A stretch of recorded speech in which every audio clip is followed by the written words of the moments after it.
exercícios clássicos nas universidades de programação e vamos aqui desenvolver uma aplicação que permita gerenciar informações sobre funcionários e departamentos de uma empresa, realizando assim algumas operações como mostrar o funcionário com o maior salário e o mais velho, imprimir uma lista de funcionários do gênero feminino e do gênero masculino e, por fim, imprimir na tela a lista de funcionários por cada departamento. Esta tarefa, para ser resolvida, vamos precisar criar duas classes e depois criar um mecanismo de, entretanto, relacionar as duas mesmas classes e depois ver o que vai dar. Como todo mundo já está familiarizado com aplicações C# no template Console Application, já tem noção que o conjunto de solução tem uma classe base, que é a classe Program CSS, classe esta que o compilador executa, então logo se abre a aplicação, então ele vai procurar por esta classe e nesta classe, obviamente, ele vai procurar localizar um método principal. Esse método pode ou não trazer um argumento como parâmetro. Então, o método principal ele pode ser tanto privado como público, isto é indiferente. O mais importante é termos aqui o método main, o compilador vai procurar localizar esse método para poder executar a aplicação. Então, pode-se criar todos os mecanismos normais daquilo que se pretende desenvolver, mas todo o resto é chamado aqui. Eu posso criar uma classe gigantesca, mas se não chamar aqui no método main, então não conseguirei ver nada do que fiz na classe. Então, eu poderia criar todas as classes dentro deste mesmo arquivo para evitar, sim, criar tantos arquivos, mas por questões de organização de código eu vou criar as classes de forma separada, vou criar classes com arquivos separados e para isto, caso tiveres a utilizar o Visual Studio, o processo é o mesmo, clica-se com o botão direito por cima da solução e vamos adicionar uma classe nova. Clicar em File, eu vou, entretanto, chamar de funcionário.cs, vai ser minha classe. Ok, classe de funcionário criada, vou criar mais uma outra classe, então console exercício 1, clico com o botão direito e vou criar mais outra classe, que é a classe de departamento.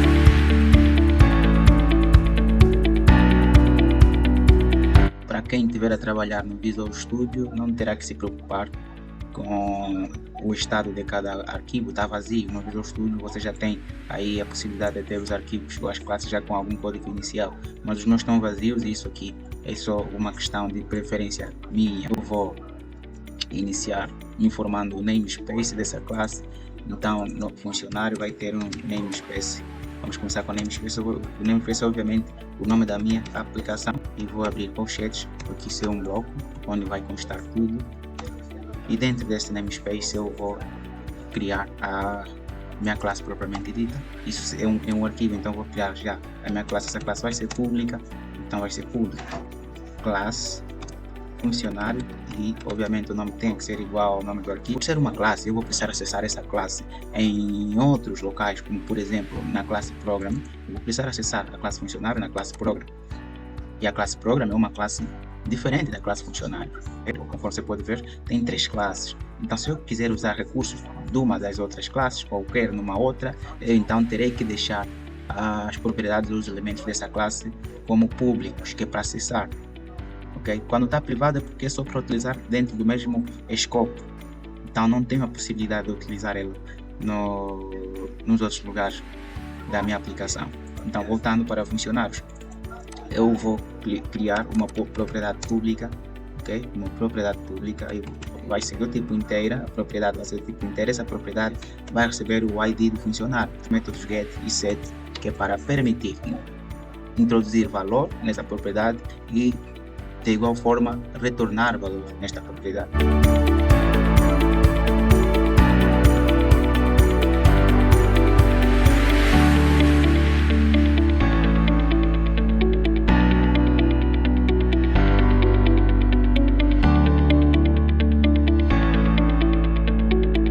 Aqui vamos agora começar com a associação, tipo fazer uma ligação entre as duas classes. Nós podemos ligar utilizando aí o conceito de abstração, que é chamar uma classe dentro da outra como se fosse uma propriedade, ou seja, como se fosse um tipo.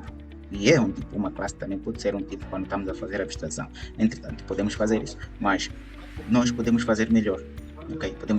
Podemos simplesmente colocar um ID do departamento. Colocamos um ID do departamento e aí, em vez de cadastrarmos quase todos os detalhes do departamento em cada funcionário, a gente vai só colocar o ID de um departamento que já está numa lista e isso vai facilitar digitarmos pouca informação e termos assim um código mais legível, mais simples e mais profissional.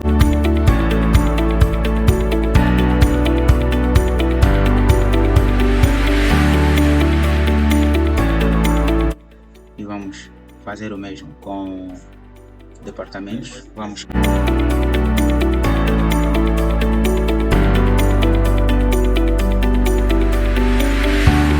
para o departamento, é só isso que a gente precisa. Vamos agora, o que é que temos que fazer? Vamos criar aí os métodos que vão responder às questões. Ok? Vamos criar os métodos que vão responder às questões. Aqui no programa CSS, na classe Program CSS, o que é que a gente vai fazer? Vamos aqui, aqui mais acima, vamos criar uma lista de funcionários e departamentos. Criamos uma lista de funcionários, isso vai ser igual a lista, ok? Vai ser igual a lista, e essa lista vai ser de funcionários. De lembrar que esse funcionário que está inteiro aqui é exatamente o nome da classe, lista de funcionários, e vamos chamar de funcionários, assim, funcionários.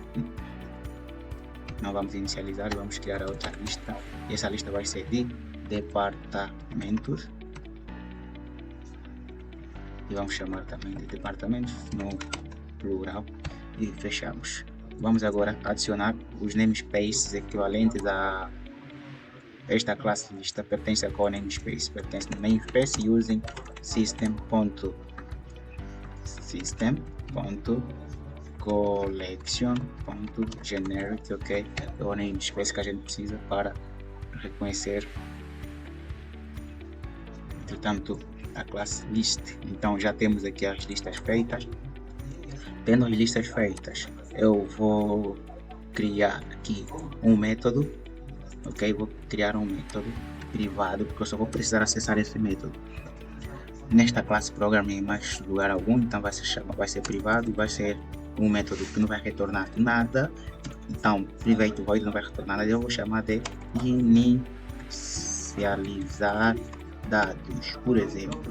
Inicializar dados, esse método é que vai, portanto, inicializar os meus dados, onde eu vou colocar, ele vai servir como se fosse um banco de dados. Ele vai inicializar os dados iniciais que eu vou estar a manipular para resolver as questões do exercício. Então, para o efeito, eu vou criar uma variável, e essa variável vai, na verdade, vou fazer o que? Vou chamar funcionários, que isso aqui é a lista que eu criei em cima, funcionários. Esse funcionário vai ser igual a new list, ok? A new list, a lista de funcionários, lista de funcionários, abre fecho parênteses, abro colchetes.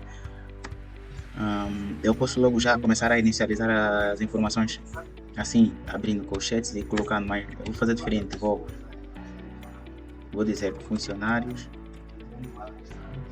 ponto add, vou ficar adicionando dessa forma. Vou adicionar alguns funcionários, e o ID do departamento vai ser o ID equivalente a um departamento que também vamos cadastrar numa lista. Agora vamos criar os métodos para imprimir, para responder aí as 4 questões. Então, o primeiro método também vai ser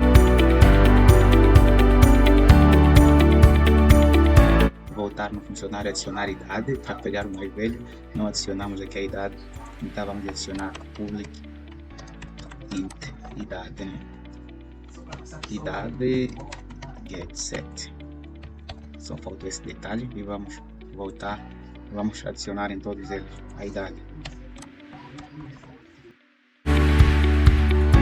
Em vez de fazer uma interação, tipo utilizando muitos laços de repetição para ter que procurar ali o funcionário com maioridade, a gente vai usar um dos recursos de listas, ok, para facilitar. Então nós vamos ordenar, vamos criar um order by descendant, ok, por uma questão de usar lógica, vamos ordenar a lista de forma a começar do maior para o menor. Ok, ok? Então se ele vai começar a ordenar do maior para o menor, então ele vai pegar logo a idade maior, mas atenção, ainda não especificamos se ele vai olhar por onde, ok? Não verificamos se ele vai olhar por onde. Isso vamos especificar aqui se ela vai fazer esse ordenamento utilizando qual atributo, sendo que temos nome, temos gênero, temos função, vai olhar para qual atributo. Então vamos dizer o atributo que eu estou utilizando aqui, uma função lambda aqui dentro, chamada f, e aqui o processo, esse f vai puxar a propriedade de idade, okay? Idade. Então vamos fazer essa iteração pegando a propriedade de idade e pegamos o mais velho. E para pegar os maior salário maior, e o método já está errado, maior idade, maior salário, perdão, maior salário, mais salário, aqui é só mudarmos aqui, em vez de idade aqui fica salário. Também vai acontecer o mesmo processo, vai ordenar ali e anyway, aqui nós vamos colocar aqui o namespace que vai permitir isso, que é o system.collection, ok?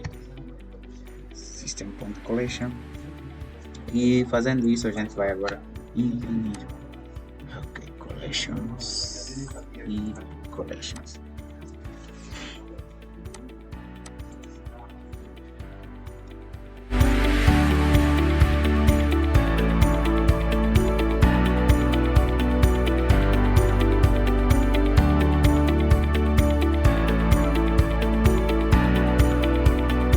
Após criado o método de inicialização de dados, criou-se um segundo método que é para resolver a questão número 1, que é imprimir o funcionário com maior idade e o funcionário com maior faixa salarial.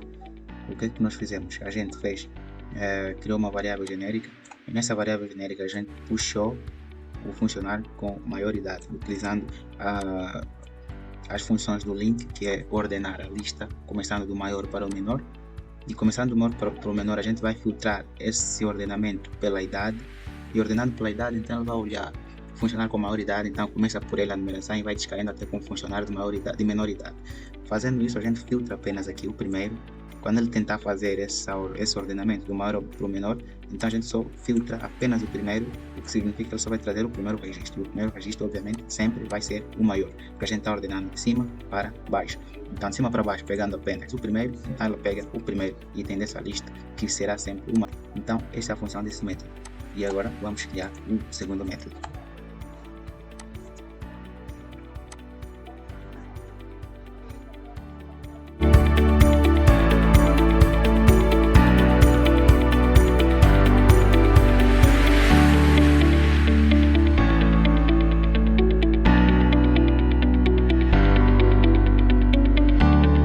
Método de impressão de funcionários por gênero criado. O que é que temos aqui? Criamos um método que chamamos de imprimir funcionário por gênero. Esse método vai, obviamente, receber alguns parâmetros, como o gênero que a gente está a fazer a pesquisa e um título para especificar alguma coisa. Para dizer. Isso é para responder à segunda e à terceira questão. Então, para evitar redundância de código, criou-se um único método que vai já fazer a mesma coisa, porém só vai diferir pelo número ou pelo gênero. Então criou-se aqui o método, e esse método vai receber dois parâmetros, o gênero e o título. Então imprimimos primeiro o título e depois fazemos uma interação com o loop for each. O loop for each ele é utilizado para fazer impressão de coleções, quer seja dicionários, listas genéricas, listas tipadas e por aí vai. Ele não precisa de utilizar as expressões lógicas, aritméticas para fazer iteração. Apenas especificamos a coleção e guardamos cada item dessa coleção dentro de uma propriedade genérica ou especificada. E aí nós vamos imprimindo cada elemento que vai iterando dentro desse for each em função da lista ou da coleção informada. Então é isso. Vamos partir para a última questão, que é imprimir por departamento.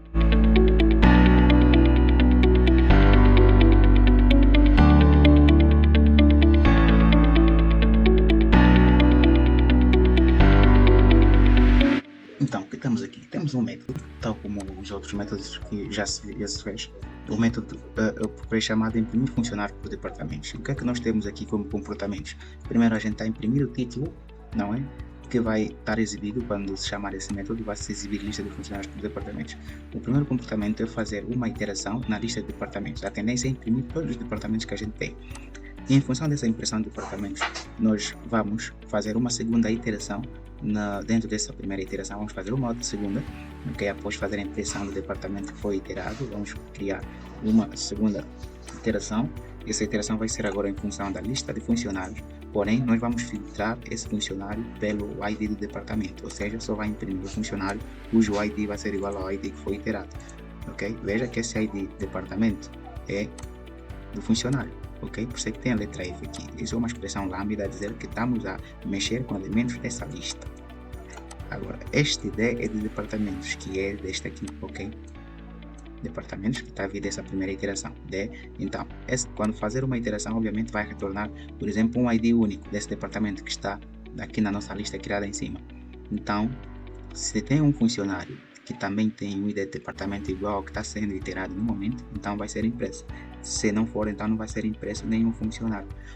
É o que aconteceu. Isso significa que se num departamento tivermos mais de um funcionário, por intermédio dessa iteração, todos os funcionários vão aparecer só para este departamento impresso aqui, ok? Então, esse é o método que responde à nossa última pergunta.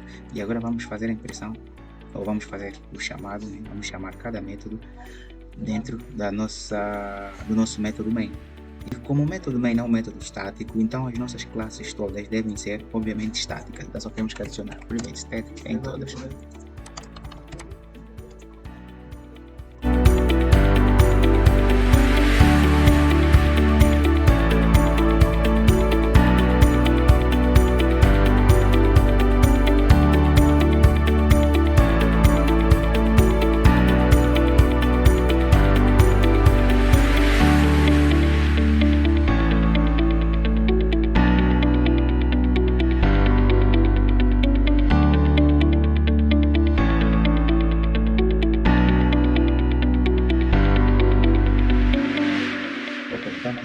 Foi concluído. Aqui no nosso método main a gente fez o chamado de todos os métodos que a gente criou.